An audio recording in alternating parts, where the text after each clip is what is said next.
The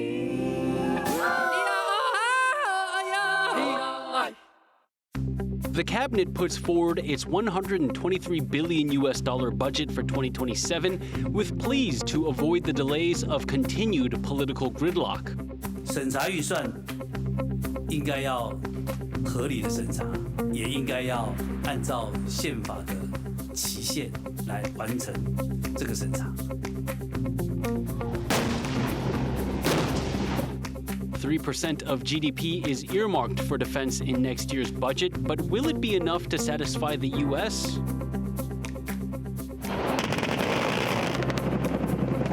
Washington cuts short its joint military exercises with South Korea, further straining relations with Seoul. Plus, an old Air Force headquarters in downtown Taipei gets a new life as an arts and culture space.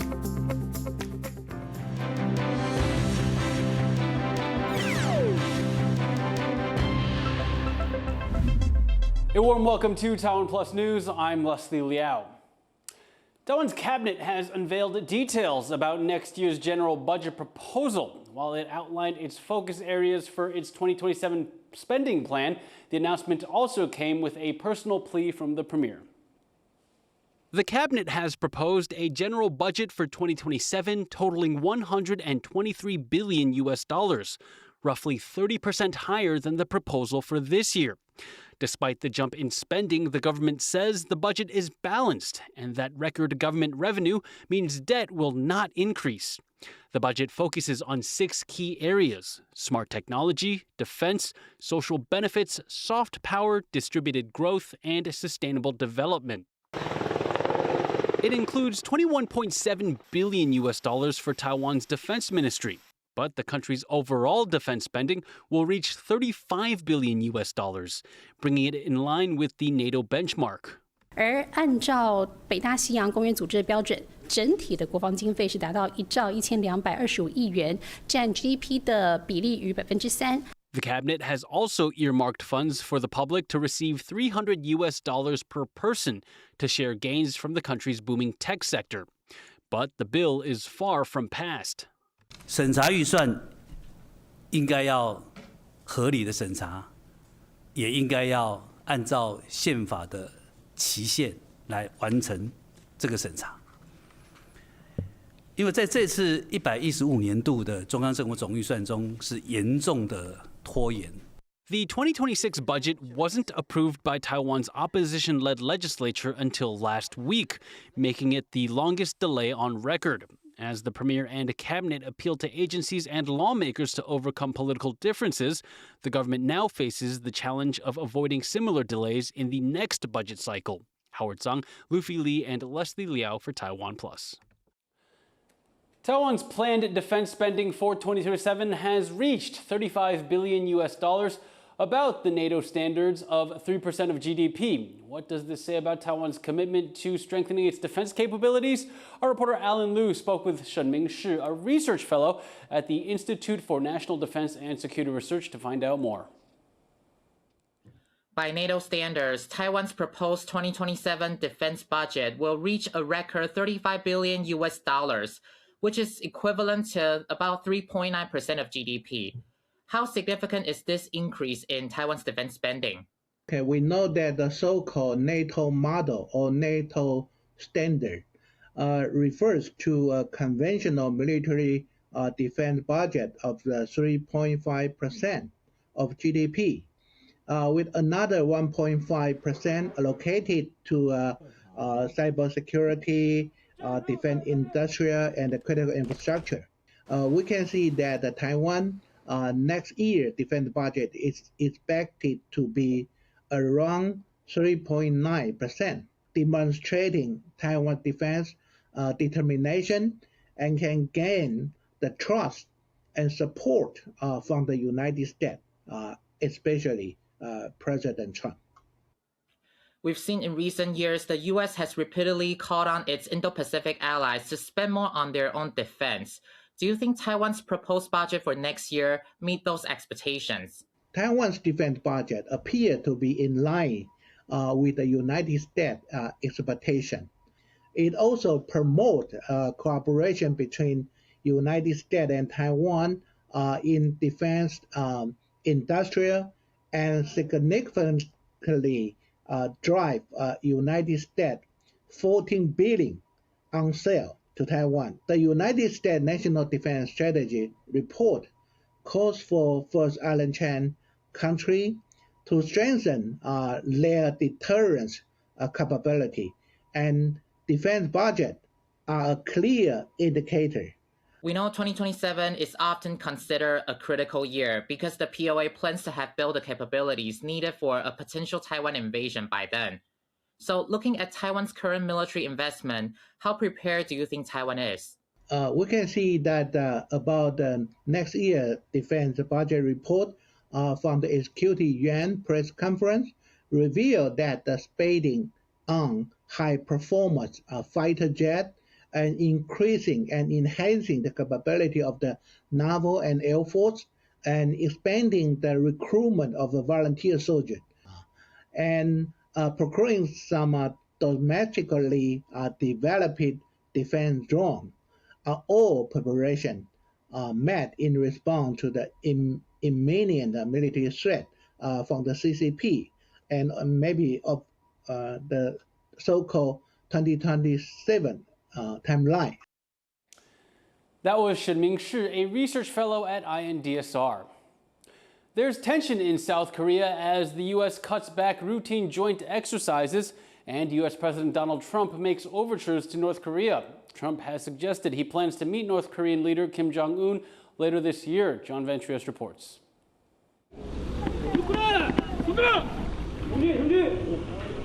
Masked South Korean soldiers arrest an actor posing as a security risk, part of ongoing regular drills with the U.S. With backup from robots, drones, and firefighters, the day is saved. The simulated terror incident at Seoul's Lotte World Hotel is foiled. The mayor of this district says this kind of civil defense drill is an important complement to the military exercises underway. These days, wars don't have clear front lines and rear areas, and such warfare and terrorism can occur in everyday life, as we've seen in the Ukraine crisis. But amid this success, there's uneasiness in the South Korean capital, roughly an hour's drive from the DMZ. U.S. President Donald Trump is making renewed overtures to North Korean leader Kim Jong Un, and he's criticized Seoul for not getting involved in the war with Iran and for a slow rate of investment in the U.S. He's ordered this year's joint military drills both cut back and shortened, to the concern of some members of the public. The South Korean-U.S. drill is extremely important, and I don't think it should be reduced at this point in time. I believe we need to take this seriously and respond accordingly. If the military drills get scaled back, I'm not sure how North Korea would view that. But it does make me somewhat worried that it could pose a threat to our safety. In Washington, Trump says his decision and his push to meet with Kim Jong Un as early as this fall is good for regional security. I just got along with him very good. We had great meetings. We speak, and I think our nation and I think other nations, frankly, whether it's Japan or South Korea, they're a lot safer if I'm president than if somebody else is president. Now, I didn't like the fact that we're doing these massive military exercises really against North Korea. How far Trump's olive branch will get him is unclear. Kim Jong-un's sister, Kim Yo-jong, says the U.S. is still hostile to North Korea, and that Pyongyang sees no point in commenting on the cutback to the joint exercises. She also says she doesn't know of any communication between her brother and Trump. Still, Trump's pivot away from a longtime U.S. ally has other regional partners alarmed. And it comes just as South Korea welcomes China's Foreign Minister Wang Yi for the first time since 2021, a further step in a diplomatic thaw between the countries that began at the start of the year. Wang's already met his South Korean counterpart, Cho Hyun, who had this to say. Our president recently laid out a blueprint for peaceful coexistence on the Korean peninsula. In accordance with that, South Korea will continue to work toward the denuclearization of the Korean peninsula and the realization of peace. Based on the mutual interest in peace and stability on the Korean peninsula, I hope to cooperate with China and have candid and in-depth talks with Minister Wang today. South Korea remains a key U.S. ally and is host to large numbers of American military personnel. But, as President Lee Jae-myung said Tuesday, the country is also seeking greater military independence, including an ending to the arrangement that places South Korean troops under U.S. command in a war. And now, the events of the past few days are testing a partnership that's weathered over 70 years. Dolphin Chen and John Van Trieste for TaiwanPlus. Experts say that a Chinese company that's a world leader in robot dogs based its design on U.S. military technology. Our reporter Larry Isiano has more. This may look like something out of a science fiction film, but its potential military uses are real. Chinese companies are among the leading manufacturers of four-legged robots, or robot dogs. But the designs used by Chinese firms like Unitree may not be homegrown. Reuters reports that they're largely derived from the U.S. defense sector, with one expert saying some models have near identical dimensions. There were papers published, and then these papers were very closely studied by Chinese companies like Unitree, and these principles were put to work and then scaled. That this is technology that at its core was developed at U.S. universities, funded by U.S. taxpayer dollars, and now we're seeing a lot of the Chinese companies really benefiting from it and shipping many more robots than we are in the U.S. Unitree is not being accused of stealing technology, but rather taking advantage of public information and moving faster than its U.S. competitors. Unitree says its products are intended for civilian use only, despite their recent appearance alongside troops on Chinese state television. The U.S. has listed the firm as connected to China's military, but has yet to sanction it. Chinese company speed and efficiency in springboarding off U.S. designs while U.S. firms fall behind is a now familiar pattern causing concern across sectors. The trend has raised serious worries about U.S. competitiveness, particularly as some countries look to reduce their reliance on Chinese-made products. When I look at where the U.S. has fallen behind, I see that loss and hollowing out of the manufacturing sector as being a really big driver of why the kind of corresponding national security applications have fallen behind as well in strategic areas, whether it's for semiconductors, other kind of priority technologies. That growing dependence is a big risk, and at this rate, I think that's the trajectory we're headed in. Unitree sold more than 18,000 robot dogs last year, while no U.S. firm has managed to successfully mass produce them. Industry insiders say the U.S. needs to work with its allies to catch up. There's no way we're going to do this completely on our own as the U.S. We need to work closely with our allies, companies in Korea and Taiwan and Japan, where they have some of this manufacturing and supply chain expertise. So there's absolutely no path forward without them. For the moment, Unitree and other Chinese firms appear to be racing ahead as the U.S. lags behind in four-legged robotics. The question now is, in a dog-eat-dog race for sector dominance, can the U.S. learn new tricks? Ryan Wu and Larry Isiano for TaiwanPlus. China has finished the first phase of building an island on Lingyang Reef in the South China Sea, according to satellite images reviewed by Reuters. The feature is also known as Antelope Reef and is claimed by Taiwan, China, and Vietnam. Analysts say China will use it as a base for military operations in the region, possibly giving it a strategic advantage over Taiwan. Beijing has not yet said it is building a base on the reef, with Chinese state media saying the facility will serve civilian needs. A retired officer of Taiwan's National Security Bureau has been indicted for passing information to China. The suspect runs a travel business in Palau. Prosecutors say he knew retired intelligence officers like himself are barred from working for hostile foreign forces, but still leaked information to China. This included intelligence on Palau's support for Taiwan's 2021 World Health Assembly bid and information on Taiwan's delegation to a conference on marine conservation in 2022. Taiwanese investigators have indicted at least 58 people for espionage since 2025, half of them active or retired service members. Coming up after the break, Japan's cosmetic tattoo artists push back against laws hindering their practice.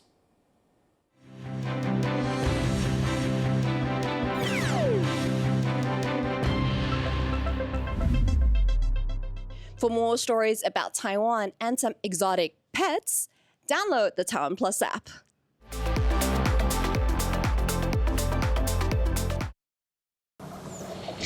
For more stories from here in Taidong, Taiwan, and around the world, visit TaiwanPlus.com.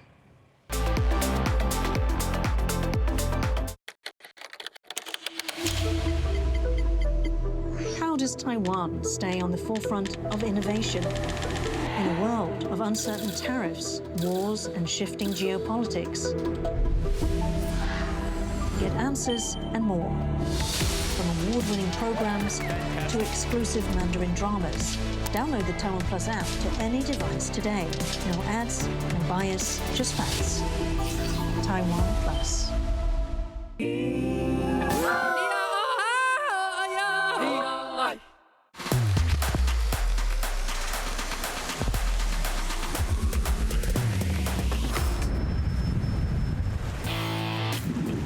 There's so many things that I wish the world could see. It is amazing to watch this captain maneuver this giant ship. It takes 3 days to cook this. The flavor is unbelievable, incredible. And it's my turn to make something inspired by Chef Gore. It's going to be quite a challenge. Can you imagine that? It's surreal. Yes, so real. I can't give up. I got some ass kicking to do. Nice move. We're pushing each other to explore and experiment in new, different ways. 5, 4, 3, 2. A warm welcome to TaiwanPlus News. Exploring the issues that matter to you. Not just to Taiwan, the whole world is watching. 很多时候是我们眼睛看不到的地方。We might encounter mishaps and mistakes along the way. But at the end of the day, it just transmits something straight from the heart. Yes. Cheers. Bon appetit. It is about the fun and it's about the glamour and it's also about something much deeper than that. Sometimes you just gotta seize the opportunity. You just gotta do it. Have a place where you're appreciated for you exactly as you are and where you can shine and be seen.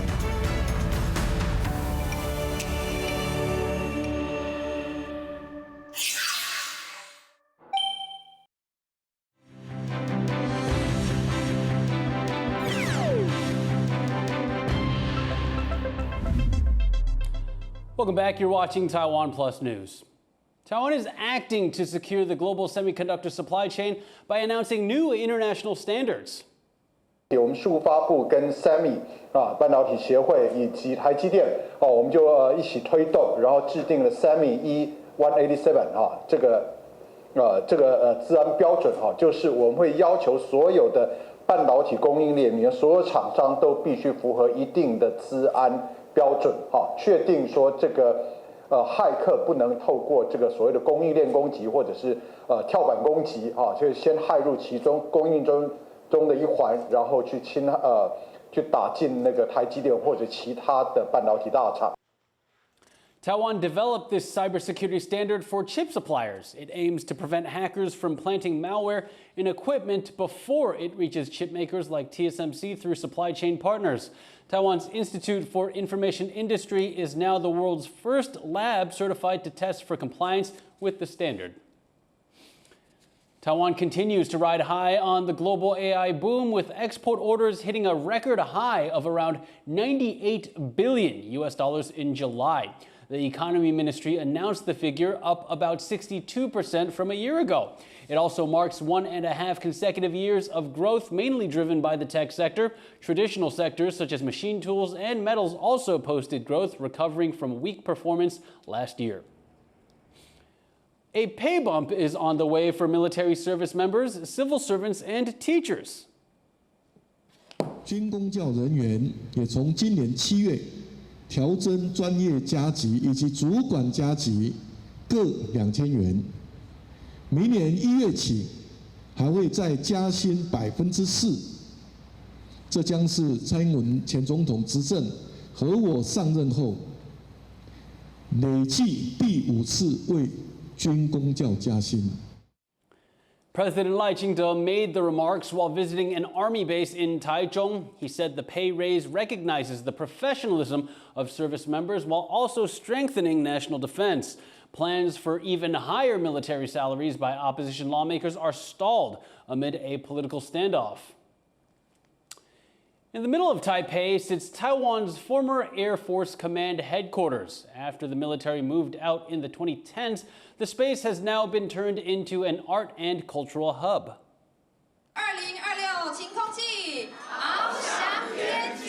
Taiwan's Premier and Culture Minister unveil Skyward 2026, a massive 4-month multimedia initiative event to accelerate the transformation of a former Air Force base into a cultural hub.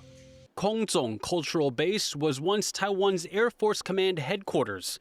Located in central Taipei, the campus is steeped in history and, until recently, mystery. 它是一个很严肃、很神秘、围墙围起来不太能够进去的地方。 The space is now a dedicated venue for art shows, exhibitions, and events showcasing Taiwan's culture and history. The building has gone by many different names. In the 1930s to 1940s, when Taiwan was a Japanese colony, the space was used as an industrial research facility. In the 1950s, it then became the headquarters of the Republic of China Air Force. The military withdrew from that site in the 2010s, and since then, every effort has been made to preserve the space. 它可以把台湾人已经遗忘的历史再缝合出来，它可以把大家无法遗忘的悲伤又缝合起来。所有人走进这里，想要了解这个空总的历史，他要花很多时间。